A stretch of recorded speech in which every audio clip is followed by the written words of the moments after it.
Chapter 6. Lenny is by the deep pool of the Salinas River waiting for George. He talks to himself, repeating that George will be mad and give him hell. From his memory he creates his Aunt Clara, who stares disapprovingly and scolds him because once again he did not listen to George. Then Aunt Clara disappears, and is replaced in Lenny's mind by a giant rabbit, who takes Aunt Clara's job of scolding Lenny and telling him he cannot tend the rabbits, and that George will beat him with a stick. Lenny protests that George has never raised his hand to me with a stick, but the rabbit persists, and Lenny puts his hands over his ears and calls out for George. Coming silently through the bushes, George asks Lenny what he is yelling about. Lenny describes his fears of George leaving, and confesses that he has once again done a bad thing. Strangely silent, George explains that it does not matter this time. Then Lenny asks for the story about how they are different from the other guys. George takes his hat off and asks Lenny to do so too.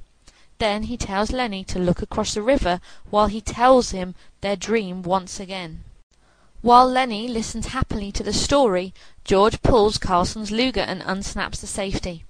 George explains to Lenny that everyone will be nice to him on their place, and there won't be any trouble or theft.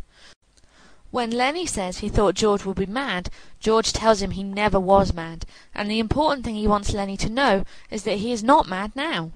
Then George brings up the gun to Lenny's neck and pulls the trigger. Lenny falls forward on the sand, and George throws the gun away from him into an old pile of ashes. The men hear the shot and run up, Slim's voice calling to George. They burst into the clearing, Curly in the lead. The men assume that Lenny had Carlson's gun, and George numbly agrees. Slim touches George's elbow and says they should go for a drink. Then, as he helps George up, he says to him that he had to do what he did. Slim leads George up to the trail and on toward the highway, leaving Carlson to wonder, along with Curly, "Now what the hell you suppose has eaten them two guys?"